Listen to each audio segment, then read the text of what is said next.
नमो नमः मित्रों, संस्कृत जीवन में आप सभी का स्वागत है। हम लोग अपनी साहित्य की कक्षा में उपस्थित हैं, जिसके अंतर्गत भर्तृहरिकृत नीति शतकम ग्रंथ का हम लोग अध्ययन कर रहे हैं। तो अभी तक की कक्षाओं में हम लोगों ने नीति शतकम के कुल 80 श्लोकों का अध्ययन कर लिया है। आज उससे आगे के श्लोकों के साथ उपस्थित हैं।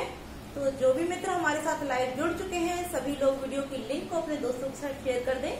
जो लोग हमारे साथ लाइव जुड़े हुए हैं उनमें अजय गौड़ हैं, रिहान खान, शिव्या राजपूत, वीटू यादव हैं, विजय भव क्लासेस जी हैं, विपुल जी हैं और आशीष यादव जी हैं। तो आप सभी लोग वीडियो की लिंक को अपने दोस्तों के साथ शेयर कर दें, जिससे कि अधिक से अधिक लोग वीडियो के साथ लाइव आए। तो जैसा कि हम लोग अध्ययन कर रहे हैं, तो मैं अध्ययन को आरंभ करूं उससे पहले कहना चाहूंगी कि क्योंकि मेरी तबीयत अभी ठीक नहीं चल रही है, तो अगर किसी भी शब्द या श्लोक में कोई कमी होती है तो आप लोग कमेंट करके अवश्य बताएं, किंतु क्षमा कीजिएगा क्योंकि तबीयत अभी पूरी तरह से ठीक नहीं है।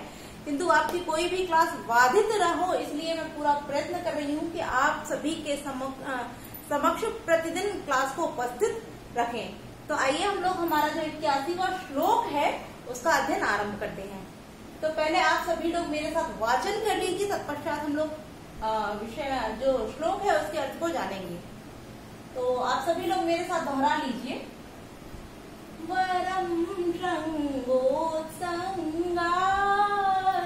गुरु शिखरिणे पापी विषमे पतित्वायं काया कठिन दृश्यदन्ते विगलितः वरं न्यस्तो हस्ता फणिपतिमुखे तीक्ष्णदशने वरं वहनो पाता तदपि न कृतः शीलविलयः।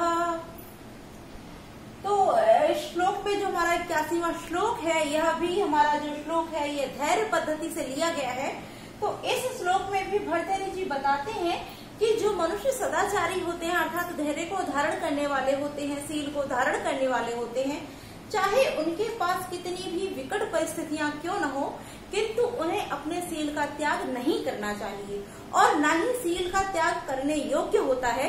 तो आइए जानते हैं कि किस किस प्रकार से यहाँ भर्तृहरि जी बताते हैं कि कैसे कैसे कार्यों को तो करना श्रेष्ठ कर होता है, किंतु शील का त्याग करना श्रेष्ठ नहीं होता है। तो आइए देखते हैं। वरम माने श्रेष्ठ है, श्रृंगोत संगाद, श्रृंग माने होता है चोटी और श्रृंगात माने जो चोटी का अग्रभाग अर्थात सबसे ऊपर वाला भाग होता है। गुरु माने वैसे तो भारी मोटा होता है, किंतु यहाँ जो अर्थ लिया है वो ऊंचे से लिया, तात्पर्य महान या ऊंचा। और शिखरिणा माने पर्वत के ऊंचे पर्वत की अर्थात ऊंचे सबसे जो ऊंचा पर्वत है, ऐसे पर्वत की चोटी के अग्रभाग से पापी विषमे कहीं, विषमे माने विषम अर्थात जो समान नहीं है, जो विषम है अर्थात कहीं ऊंचा है तो कहीं नीचा है, जो समान नहीं है, ऐसे पतित्वायम, पतित्वा धन अयम, पतित्वा माने गिरकर, अयम माने यह, काया माने शरीर, कठिन दृश्य दंते, कठिन माने कठोर, दृश्य दंते अर्थात जो दृश्य दंते तात्पर्य जो कठोर पत्थर होते हैं उनके दृश्य दंते नुकीले भागों पर, विगलित माने जीर्ण शीर्ण हो जाना। अब देखते हैं इसके अर्थ को। तो यहाँ से अर्थ लेंगे हम गुरु शिखरिणा अर्थात ऊंचे पर्वत की, जो सबसे ऊंचा पर्वत है, ऐसे ऊंचे पर्वत की श्रृंगोत संगाद, श्रृंग ऊंची और संगात अग्रभाग से, श्रृंग माने चोटी और संगात माने अग्रभाग के ऊंचे पर्वत की चोटी के अग्रभाग से क्वापि कहीं, विषमे ऊबड़ खाबड़, कठिन दृश्य दंते कठोर पत्थर के नुकीले, जो नुकीले हिस्से होते हैं, ऐसे नुकीले हिस्सों पर पतित्वा गिर करके अयम कायः, इस कायः माने शरीर का, विकलितः नष्ट हो जाना या जीर्ण शीर्ण हो जाना, वरम माने श्रेष्ठ होता है कि मनुष्य का अर्थात जो, क्योंकि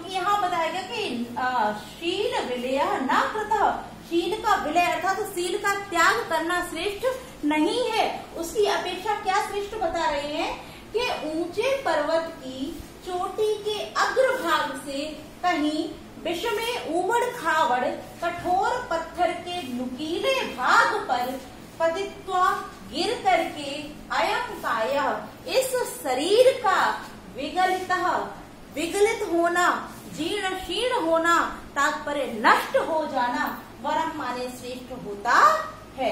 आगे कहते हैं वरम न्यस्तो, वरम माने श्रेष्ठ है, न्यस्तो माने डालना, हस्त माने हाथ का, किसमें? फणिपति मुखे। फणिपति जो फणा अर्थात जो सर्पों का स्वामी होता है, तात्पर्य जो महान सर्प होता है अर्थात सर्पों का राजा, नाग इत्यादि के मुखे माने मुख में, और वह कैसा?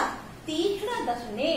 तीक्ष्ण दशने माने दशन वाला अर्थात तीक्ष्ण दंत वाला, या जो डंक मारता है ऐसे तीक्ष्ण दशन वाले फणिपति मुखे सर्प के मुख में हाथ का डालना, न्यस्ता माने डालना भी, वरम माने श्रेष्ठ होता है। आगे देखते हैं, आगे कहते हैं वरम वहनोपातः, वरम माने श्रेष्ठ है, वहनो माने अग्नि में, पातः माने कूद जाना अर्थात गिर जाना। तो कह रहे हैं कि अग्नि में कूद जाना भी वरम माने श्रेष्ठ होता है। तदपि किंतु ना कृतः नहीं करना शील विलयः अर्थात सील का विलय करना, सील का त्याग करना, सील विलयः कृता न अर्थात न वरम। अब यहाँ पुनः वरम लगा देंगे हम कि शील का त्याग करना क्या नहीं होता? श्रेष्ठ नहीं होता है।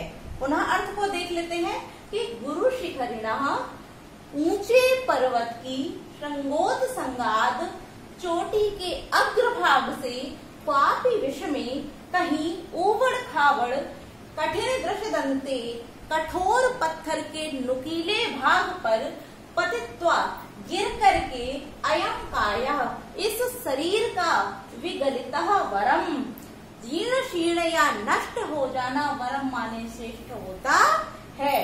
आगे कह रहे हैं कि तीक्ष्ण दशने, तीक्ष्ण दंश वाला या डसने वाला जो फणिपति मुखे होता सर्प के मुख में, हस्त माने हाथ का, न्यस्तः डाल देना भी वरम माने श्रेष्ठ होता है। वरम वहनोपातः, वहनो माने अग्नि में, पातः माने कूद जाना, गिर जाना भी वरम माने श्रेष्ठ होता है। किंतु शील विलयः, शील का विलय कर देना, शील को त्याग करना, शील को समाप्त कृतः माने कर देना, तदपि माने किंतु, किंतु शील को त्याग देना, ना कृतः शील का त्याग करना ना वरम श्रेष्ठ नहीं होता है, अर्थात शील का विलय नहीं करना चाहिए, किंतु शील का त्याग ना कृतः नहीं करना चाहिए।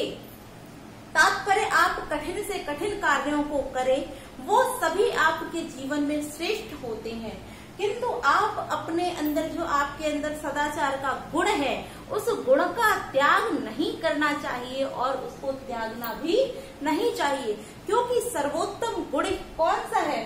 सील ही सबसे बड़ा गुण होता है। इसलिए सील का विलय या सील का त्याग ना कृतः नहीं करना चाहिए। तो क्योंकि श्लोक का अर्थ हो चुका है और मुझे पूरी उम्मीद है कि आप सभी को बहुत अच्छे से अर्थ समझ में आ गया होगा, क्योंकि 2 बार हम लोगों ने श्लोक के अर्थ को देख लिया है। अगर फिर भी आपको कोई समस्या होती है तो आप लोग कमेंट करके अवश्य बता सकते हैं। तो अब देखते हैं हम 81वें श्लोक से जो महत्वपूर्ण प्रश्न बन सकते हैं उनको। तो सर्वप्रथम तो यही प्रश्न बनता है कि सील के विलय की अपेक्षा अन्य क्या क्या करना श्रेष्ठ होता है। तो यहाँ पर आपके प्रश्न के अनुसार हो सकता है कि ये तीनों ही वहां पर, क्योंकि यहाँ 3 उदाहरण देते हुए दर्शाए, 3 उदाहरण दर्शाए गए हैं कि ऊंचे पर्वत के चोटी के अग्रभाग से कठोर पत्थरों के बीच में गिर करके शरीर का नष्ट हो जाना श्रेष्ठ होता है, और जो तीक्ष्ण दंश वाला सर्प है ऐसे सर्प के मुख में हाथ देना भी श्रेष्ठ होता है, और अग्नि में कूद जाना भी श्रेष्ठ होता है। तो हो सकता है कि आपकी परीक्षा में तीनों ऑप्शन हो और चौथा ऑप्शन आपको मिले उपर्युक्त सभी अर्थात उपरोक्त सभी। तो आपका जो उत्तर है वो उपरोक्त सभी हो जाएगा, या फिर इनमें से कोई भी एक पंक्ति देकर पूछा जाए और अन्य 3 पंक्तियां होंगी तो आप लोग ध्यान रखिएगा कि सील के विलय की अपेक्षा इनमें से कोई भी कार्य करना श्रेष्ठ होता है। इस प्रकार से यहाँ प्रश्न बन सकते हैं। और आगे यहाँ अन्य कोई मुझे प्रश्न नहीं दिख रहा है साहित्यिक दृष्टि से, तो आइए अब हम लोग इसकी व्याकरणिक टिप्पणियां देख लेते हैं। तो सर्वप्रथम यहाँ जो लिखा हुआ है हमारा गुरु शिखरिणा, गुरु शिखरिणा, तो यहाँ जो पर्वत है उसकी विशेषता बताए जाने के कारण कि जो पर्वत है कैसा है, ऊंचा पर्वत है, तो पर्वत के ऊंचे बताए जाने के कारण यहाँ पर गुरु शिखरिणा शब्द में हमारा कर्मधारय समास हो जाता है। आगे दिया हुआ है हमारा पतित्वा, तो पतित्वा का देख लेते हैं। वैसे तो केवल आज जगह भी थोड़ी सी कम है किंतु बोलकर ही देखते हैं। पत धातु के साथ जब कत्वा प्रत्यय का विधान करते हैं तो पतित्वा शब्द हमारा निष्पन्न होता है। और पतित्वा धन आयम, तब यहाँ अका सवर्णे दीर्घ सूत्र से दीर्घ स्वर संधि हमारी हो जाती है।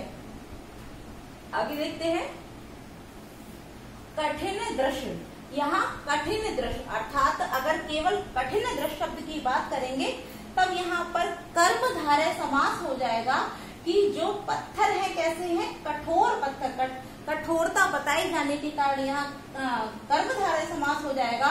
किंतु जब पूरा शब्द लेंगे कठिन दृश्य दंते, तब यहाँ पर हमारा षष्ठी तत्पुरुष समास हो जाता है। ठीक है, आगे हम देखते हैं हमारा शब्द लिखा हुआ विगलितः, तो इसको देख लेते हैं। तो इसमें वि उपसर्ग है, गल धातु है और इसके साथ कित प्रत्यय के विधान से हमारा विगलितः शब्द निष्पन्न हो जाता है। आगे लिखा हुआ है न्यस्तः, तो इसको भी देख लेते हैं। इसमें नी उपसर्ग नी धातु है, नी के साथ अस धातु है, नी के साथ अस है और अस के साथ पुनः कित प्रत्यय के विधान से न्यस्तः शब्द हमारा निष्पन्न हो जाता है। फणिपति, फणानाम पति, फणिपति, तब यहाँ पर षष्ठी तत्पुरुष समास हो जाएगा। और फणिपति मुखे, तब भी यहाँ षष्ठी तत्पुरुष समास हो जाएगा कि जो सर्प का मुख, तब भी यहाँ पर षष्ठी तत्पुरुष समास हो जाता है। तीक्ष्ण दशने शब्द की बात करें तो तीक्ष्ण दसन यस्मिन् तत्, तो तीक्ष्ण है दसन जिसका वह, तब यहाँ पर बहुब्रीहि समास, तीक्ष्ण दशने शब्द में बहुब्रीहि समास हमारा हो जाता है। और जैसा कि आप देख रहे हैं दशने और मुखे इन दोनों में ही सप्तमी विभक्ति का विधान किया गया है। आगे देखते हैं पातः, तो यहाँ पर पत धातु है, पत के साथ घय प्रत्यय के विधान से हमारा पातः शब्द निष्पन्न होता है। और पातः धन तदपि यहाँ पर विसर्ग संधि हो जाती है। आगे अन्य कोई शब्द नहीं दिख रहा है। शील विलयः, जो अंतिम शब्द है वह है हमारा सील विलयः, तो शीलस्य विलयः सील विलयः यहाँ पर षष्ठी तत्पुरुष समास हो जाएगा। अब इस श्लोक में यदि हम छंद की बात करें तो यह शिखरिणी छंद में लिखा हुआ हमारा श्लोक है। और जैसा कि अभी हम लोगों ने वाचन किया था तो यह शिखरिणी छंद है। तो आइए अब पढ़ते हैं हमारे 82वें श्लोक की ओर। यहाँ श्लोक नंबर छूट गया, ये हमारा 83वां श्लोक है। तो आइए 82वें श्लोक का अध्ययन करते हैं और उसके पश्चात हम लोग जो हमारा 83वां श्लोक है उसकी ओर बढ़ेंगे। तो आप सभी लोग पहले मेरे साथ वाचन कर लीजिए। वहिंतस्य जलायते जलनिधि पुल्यायते तच्छणात्, मेरु स्वल्पशिलायते मृगपति सद्धः कुरंगायते, व्यालो माल्य गुणायते विषरसः पीयूष वर्षायते, यस्यांगे खिल लोक वल्लभ तमं शीलम समुन्मीलति। तो आइए अब जानते हैं इसके अर्थ को, क्योंकि यह जितने भी श्लोक हमारे हैं यह सभी श्लोक हमारे धैर्य पद्धति से ही लिए गए हैं। तो इसमें शील अर्थात जो धैर्य को धारण करने वाले जो शीलवान पुरुष होते हैं उन सभी पुरुषों की ही विशेषताओं को बताया जा रहा है। तो आइए देखते हैं इस श्लोक में हमारे जो भट्टर्य जी हैं वह क्या बताते हैं। तो यहाँ बताया जा रहा है इसका जो अर्थ है हम अंतिम पंक्ति से लेंगे, जो अंतिम पंक्ति हमारी है, श्यांगे खिल लोक वल्लभ तमम शीलम समुन्मीलति। इस पंक्ति से इसका अर्थ आरंभ करेंगे, किंतु एक शब्द हमारा 81वें श्लोक में छूट गया है। यहाँ से जो न कृतः शील विलय, इतनी जो पंक्ति है यह सूक्ति पंक्ति है, तो आप लोग इसको ध्यान रखेंगे कि शील का त्याग नहीं करना चाहिए, अर्थात शील को नहीं त्यागना चाहिए। अब देखते हैं हमारे 82वें श्लोक का अर्थ हो कि यश माने जिसके, अंगे माने अंगों अर्थात शरीर में, अखिल संपूर्ण लोक संसार का वल्लभ तमम अभीष्ट अर्थात लोक का अच्छा करना, अभीष्टतम अर्थात अभीष्ट व्यवहार होना, अभीष्ट व्यवहार शीलम माने शील या सदाचार, समुन्मीलति प्रकाशित होता है कि यश माने जिसके, अंगे माने शरीर में, अखिल संपूर्ण लोक संसार का वल्लभतमम अभीष्ट व्यवहार रूपी क्या शीलम सदाचार प्रकाशित होता है, अर्थात विद्यमान रहता है। तस्य अर्थात उसके लिए, वहिन, वहिन माने होती अग्नि, जो अग्नि है वो जल आयते, जलायते अर्थात जल के समान शीतल हो जाती है। पुनः एक बार अंतिम पंक्ति को देख लेते हैं, क्योंकि इसी से संबंधित यह संपूर्ण श्लोक है, तो जब अंतिम पंक्ति आपके समझ में अच्छे से आ जाएगी तो संपूर्ण श्लोक सरलता से समझ में आ जाएगा। पुनः देख लेते हैं कि यश माने जिस मनुष्य के, यहाँ मनुष्य, क्योंकि यश जब बोध अर्थात बताया जा रहा तो वो मनुष्य के लिए बताया जा रहा कि यश माने जिस मनुष्य के अंगे शरीर में अखिल लोक संपूर्ण लोक का वल्लभतमम अभीष्ट या प्रिय करने वाला शीलम सदाचार समुन्मीलति प्रकाशित होता है या विद्यमान रहता है। तस्य माने ऐसे पुरुष के लिए या ऐसे व्यक्ति के लिए, वहिन अग्नि जलायते जल के समान शीतल हो जाती है।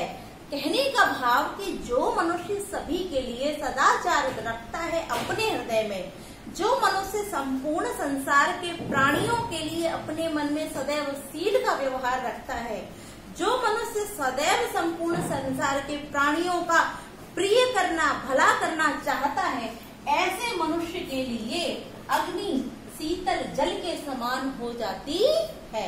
आगे कहते हैं कि जलनिधि, जलनिधि तात्पर्य समुद्र, तत्क्षणात ना को ता आदेशित होकर, यहाँ क्योंकि जो ना लिखा हुआ मेरु से पूर्व ये ना को ता आदेशित हो क्षणात, तत्क्षणात अर्थात उसी क्षण में, उसी क्षण कुल्यायते, कुल्या माने होता है खाई अर्थात छोटी सी खाई, के जो समुद्र होता है वह उसी क्षण खाई के समान हो जाता है। आगे कहते हैं मेरु अर्थात सुमेरु पर्वत, सुमेरु पर्वत तात्पर्य महान पर्वत भी हो, स्वल्प शिलायते, स्वल्प माने छोटी सी, शिला पत्थर के समान हो जाता है कि जो सुमेरु पर्वत के समान महान महान पर्वत होते हैं, ऐसे पर्वत भी शीलवान मनुष्य के लिए छोटी सी शिला के समान, छोटे से पत्थर के समान हो जाते हैं। मृगपति, मृगाणाम पति, मृगपति अर्थात पशुओं का राजा, तात्पर्य सिंह केशरी, जो शेर होता है वह भी सद्ध माने शीघ्र ही, कुरंगायते, कुरंग माने हिरण के समान हो जाता है कि जो शेर होता है जो कि एक हिंसक पशु है, किंतु जब उसके सम्मुख शील को धारण करने वाला व्यक्ति आता है तो ऐसे शीलवान मनुष्य के लिए सिंह भी शीघ्र हिरण के समान हो जाता है। आगे कहते हैं कि व्यालह, व्यालह माने सर्प। अब क्योंकि यहाँ व्यालो लिखा हुआ है, आप लोग अगर कोई कंफ्यूजन हो रहा हो तो हम बता दें कि जो विसर्ग होती है उसको ओ आदेशित हो जाता है, जब हम संधि करते हैं तो विसर्ग को ओ भी कर देते हैं, तो यहाँ व्याला हो जाएगा। व्याला माने सर्प, माल्य गुणायते, माल्य अर्थात माला या रस्सी के, माल्य माने होता है माला और गुण माने होता है रस्सी, के माला और रस्सी के समान हो जाता है कि जो सर्प होता है, भयंकर सर्प होते हैं वह भी माला और रस्सी के समान हो जाते हैं। विष रसः, विष का रस अर्थात विष जो होता है वह भी पीयूष वर्षायते, अमृत की वर्षा के समान हो जाता है। वह विष का रस भी अमृत की वर्षा के समान हो जाता है। किसके लिए? जिसके शरीर में संपूर्ण संसार का अभीष्ट सदाचार प्रकाशित या विद्यमान होता है, ऐसे मनुष्य के लिए यह सभी संभव हो जाता है। पुनः अर्थ को देख लेते हैं कि जिसके शरीर में अर्थात जिस मनुष्य के शरीर में संपूर्ण संसार के लोगों के लिए अभीष्टतम या प्रियतम शील सदाचार विद्यमान रहता है, ऐसे तस्य माने ऐसे मनुष्य के लिए वही भयंकर अग्नि भी जलायते, शीतल जल के समान हो जाती है। जल निधि तत्क्षणा कुल्यायते, समुद्र भी उसी क्षण छोटी नदी या छोटी नहर के समान हो जाता है। मेरु स्वल्प शिलायते, सुमेरु पर्वत अर्थात महान सुमेरु पर्वत भी छोटी शिला के समान हो जाता है। और मृगपति सद्ध कुरंगायते, मृगों का पति अर्थात हिंसक सिंह भी शीघ्र ही हिरण के समान हो जाता है। व्यालः माल्य गुणायते, सर्प भी भयंकर सर्प भी माला और रस्सी के समान हो जाता है। और विष रसः, विष का रस अर्थात भयंकर तीक्ष्ण विष भी पीयूष वर्षायते, अमृत की वर्षा के समान हो जाता है। जिस मनुष्य के हृदय में संपूर्ण लोक के लोगों के लिए सदाचार रूपी गुण विद्यमान रहता है, ऐसे मनुष्य के लिए यह सभी कुछ संभव हो जाता है। तो आइए अब देखते हैं यहाँ पर हमारा प्रश्न जो बन सकते हैं उन प्रश्नों को।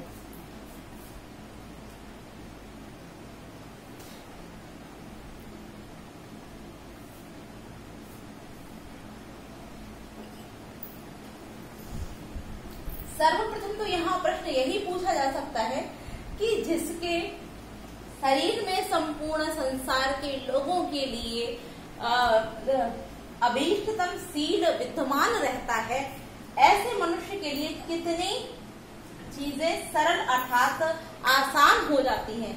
तो सबसे पहले तो हम इनको काउंट कर लेते हैं, गिन लेते हैं कि कितनी चीजें ऐसी हैं जो शीलवान मनुष्य के लिए कठिन से सरल हो जाती हैं। तो आइए जान लेते हैं कि वहिन तस्य जलायते अर्थात अग्नि जल के समान हो जाती है, यहाँ एक हो जाएगा।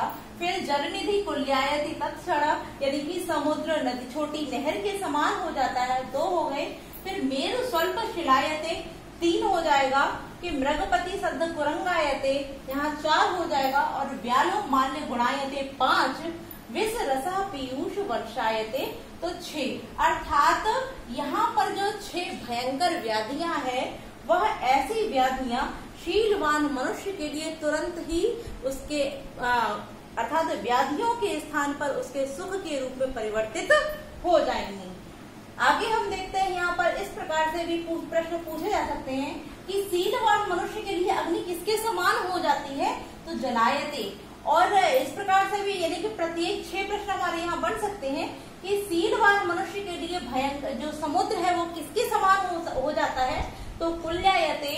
मेरु पर्वत किसके समान हो जाता है, तो स्वल्प शिलायते। मृगपति किसके समान हो जाता है, तो कुरंगायते। और पुनः की व्याला किसके समान हो जाता है, तब माल्य गुणायते। और अंत में प्रश्न की विष रस किसके समान हो जाता है, तो पीयूष वर्षायते। अर्थात यहाँ पर 6 प्रश्न हमारे यह बन गए और 7वां प्रश्न यह हमारा हो गया। 8वां प्रश्न पुनः यह पूछा जा सकता है कि यह जो हमारा श्लोक है यह किस पद्धति से या किस ग्रंथ से लिया गया है। तो आप लोग ध्यान रखिए यह नीति शतकम के धैर्य पद्धति से लिया गया है। तो आइए अर्थ क्लियर हो चुका है, तो अब हम इसकी व्याकरणिक टिप्पणियां देखते हैं, साथ ही साथ जो संधि इत्यादि है समास इत्यादि है उनको भी देखते चलते हैं। तो सबसे पहले यहाँ लिखा हुआ वहिन तस्य, तब यहाँ पर वहिनी सा को विसर्ग हो जाएगा, वहिनी धन तस्य विसर्ग संधि हो जाएगी। और चलिए उसको बाद में देखते हैं। पहले यहाँ पर जो क्रियाएं लिखी हुई जैसे जलायते, कुल्यायते, स्वल्प शिलायते, कुरंगायते, माल्य गुणायते और पीयूष वर्षायते, इनको जान लेते हैं। तो इनकी सिद्धि की यदि विषय में बात करते हैं तो यहाँ जैसे कि हमने इसका अर्थ देख लिया, वाहिनी धनतस्य, यहाँ पर विसर्ग संधि हो जाती है और जलायते में जल धातु है, जल धातु के साथ क्यंग प्रत्यय है, क्यंग प्रत्यय है। और उसके बाद में जब क्यंग प्रत्यय के बाद लट लकार प्रथम पुरुष एक वचन आत्मनेपद में जब हम इस क्रिया को लगाएंगे तो हमारा जलायते शब्द निष्पन्न हो जाएगा। इसी प्रकार से आगे है जलनिधि, तो जलानाम निधि, जलनिधि, यहाँ पर हमारा षष्ठी तत्पुरुष समास हो जाएगा। कुल्यायते, तो कुल्याधन क्यंग, कुल्याधन क्यंग, और पुनः वही हो जाएगा हमारा लट लकार आत्मने पद में प्रथम पुरुष एक वचन में कुल्यायते शब्द हमारा निष्पन्न हो जाता है। स्वल्प शिलायते, यहाँ स्वल्प शिला हो जाएगा और बाकी का स्वल्प शिला। पुनः हमारी क्रियाएं यही हो जाएंगी, क्यंग प्रत्यय है, इन सभी में क्यंग प्रत्यय लट लकार आत्मनेपद प्रथम पुरुष एक वचन में ही क्रिया ली गई है। यहाँ कुरंग हो जाएगा और फिर माल्य गुणा हो जाता है, यहाँ पीयूष वर्षा धन क्यंग, यानी कि सभी के साथ क्यंग प्रत्यय ही जुड़ा हुआ है यहाँ पर। तो अब हम प्रत्येक क्रिया को बार बार नहीं बताएंगे, इसी से इसका क्लियर हो जाएगा। यदि किसी को कोई समस्या होती है तो आप लोग कमेंट करके बता सकते हैं। आगे हम देखते हैं यहाँ पर हमारा जो लिखा हुआ है स्वल्प शिलायते, तो जैसा कि हम लोगों ने यहाँ देख लिया, तो स्वल्प शिला की बात करें तो शिला कैसी है, छोटी शिला। स्वल्प माने छोटा और शिला, शिला माने पत्थर। तो यहाँ विशेषता बताए जाने के कारण यहाँ कर्मधारय समास हो जाता है। मृगपति, मृगाणाम पति, मृगपति, यहाँ पर भी षष्ठी तत्पुरुष समास हमारा हो जाएगा। फिर माल्य गुणा, मालस्य गुणा, तब यहाँ पर भी षष्ठी तत्पुरुष समास हो जाएगा। और आगे देखते हैं बल्लभ तमम, तो बल्लभ धन, इस बल्लभ तमम को देख लेते हैं। तो बल्लभ के साथ तमक प्रत्यय, बल्लभ के साथ तमक, तमक प्रत्यय के विधान से यहाँ पर बल्लभ तमम हमारा शब्द निष्पन्न हो जाता है। इस प्रकार से यहाँ हो गया। अब यहाँ रह गया हमारा एक शब्द और बचा, यश्य अंगे, अका सवर्णे दीर्घा से दीर्घ स्वर संधि हो जाएगी और अंगे धन अखिला, यहाँ पर हमारा एंग पदांतादति सूत्र से यहाँ पर एंग पदांतादति सूत्र से पूर्व रूप संधि हो जाएगी। अगर हम बात करें अखिल लोक की, तो यहाँ संपूर्ण लोक बताए जाने का अर्थात लोक की विशेषता बताए जाने के कारण यहाँ पर भी कर्मधारय समास ही हो जाता है। तो इस प्रकार से 82वें श्लोक का संपूर्ण अर्थ हो जाता है। अब हम बात कर लेते हैं, यहाँ एक शब्द हमारा छूटा जा रहा है, समुन्मीलति, इसको भी देख लेते हैं। तो इसमें सम उपसर्ग है, उसके बाद उत है, उसके बाद मील, और मील के बाद में पुनः लट लकार प्रथम पुरुष एक वचन की क्रिया में समुन्मीलति शब्द हमारा निष्पन्न हो जाता है। अब हम छंद की बात कर लेते हैं। तो इस श्लोक में शार्दूल विक्रीडित छंद है और यदि अलंकार की बात करें तो इसमें उपमा अलंकार दिया गया है। ठीक है, तो इस प्रकार से 82वां श्लोक का अध्ययन संपूर्ण होता है। अब हम बढ़ते हैं हमारे 83वें श्लोक में। तो आइए इसको भी पहले वाचन कर लेते, तत्पश्चात इसके अर्थ को जानेंगे। आप सभी लोग मेरे साथ दोहरा लीजिए। छिन्नोपि रोहति तरु क्षीणोप्यु पचीयते पुनश्चंद्रः इति विम्रसन्तः सन्तः संतप्यन्ते न विलुप्तः लोके। अब यहाँ भी क्योंकि शील के विषय में ही बात की जाए, अर्थात जो सज्जन व्यक्ति होते हैं वह किस प्रकार से सुख और दुख के आने पर दुखी नहीं होते हैं, उसके विषय में श्लोक के माध्यम से भर्तृहरि जी ने वर्णन किया है। तो आइए अर्थ जानते हैं कि छिन्नोपि, छिन्न माने होता है काटना, यानी कि काटने पर, अपि माने भी, काटे जाने पर भी या काटने पर भी, रोहति माने उग जाता है, तरु माने वृक्ष, कि वृक्ष को काटे जाने पर भी वह उग जाता है। अर्थात आप किसी भी जो पेड़ हो उसकी किसी टहनी को या किसी भाग को आप काट दीजिए तो आप देखेंगे कुछ समय बाद उसमें से पुनः जो उसकी शाखाएं होती हैं वह अंकुरित होने लगती हैं और पुनः वह वृक्ष उगने लगता है। तो जहाँ छिन्नोपि अर्थात काटे जाने पर भी वृक्ष क्या होता है, वृक्ष उग जाता है। छिन्नोपि काटे जाने पर भी वृक्ष उग जाता है। आगे बोल रहे हैं कि क्षीणोपि चीयते पुनश्चंद्र, क्षीणो अपि अर्थात क्षीण होने पर या छोटा होने पर भी चंद्रमा पुनः यानी कि पुनः से उपचीयते न उपचीयते अर्थात बढ़ता है, यानी कि घटने के बाद या क्षीण होने के बाद चंद्रमा पुनः बढ़ता है। आपने देखा होगा कि अमावस्या के समय चंद्रमा पूरी तरह नष्ट हो अर्थात दिखाई नहीं देता है और उसके बाद वो धीरे धीरे करके पुनः बढ़ने लगता है। तो वही कह रहे हैं कि क्षीण होने पर भी चंद्रमा पुनः बढ़ता है। इति विमृशन्तः यानी इति माने ऐसा, विमृशन्तः माने विचार करके, संतः जो सज्जन मनुष्य होते हैं वो विलुप्ता अर्थात दुख के आने पर, लोके माने संसार में, ना माने नहीं, संतप्यन्ते दुखी होते हैं। कि जो सज्जन मनुष्य होते हैं वो दुखों के आने पर भी संसार में दुखी नहीं होते हैं। क्यों नहीं होते हैं? क्योंकि पेड़ों के काटे जाने पर भी, तरु माने पेड़ों के काटे जाने पर भी वह पुनः उग आते हैं और क्षीण होने पर भी चंद्रमा पुनः बढ़ता है। ऐसा सोच करके संत लोग दुखों के आने पर संसार में दुखी नहीं होते हैं। क्यों?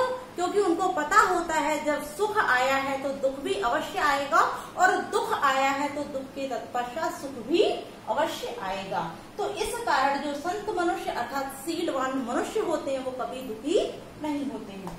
तो आइए अब श्लोक की हम लोग व्याकरणिक टिप्पणियां देख लेते हैं। सबसे पहले यहाँ लिखा हुआ छिन्नोपि, तो छिन्न धन अपि विसर्ग संधि हो जाएगी और यहाँ छिन्न धातु के साथ कित प्रत्यय के विधान से छिन्न शब्द हमारा निष्पन्न हो जाता है। आगे यहाँ देखते हैं क्षीण, तो छी धातु के साथ भी कित प्रत्यय के विधान से क्षीण शब्द हो जाएगा। क्षीणोपि क्षीणा धन अपि, यहाँ पर भी विसर्ग संधि हो जाएगी और अपि धन उपचीयते, यहाँ पर हमारी यड़ संधि हो जाएगी इको यड़ की सूत्र से। पुनः धन चंद्र पुनर्चंद्र, यहाँ पर विसर्ग संधि हो जाएगी। और विमृशन्ते इसको देख लेते हैं, यहाँ पर वी उपसर्ग है, मृत धातु है और इसके साथ में क्षत्रिय प्रत्यय के विधान से विमृशन्त शब्द हमारा निष्पन्न हो जाता है। संतप्यन्ते, तो यहाँ सम के साथ तप और ये लट लकार प्रथम पुरुष बहुवचन में यहाँ पर सप्तन्ते शब्द निष्पन्न होता है। विलुप्ता में विउपसर्ग प्लो धातु और कित प्रत्यय के विधान से विलुप्ता शब्द निष्पन्न हो जाता है। तो आज के लिए इतना ही। आप सभी को वीडियो अच्छी लगी तो कमेंट करके अवश्य बताएं। नमो नमः मित्रों।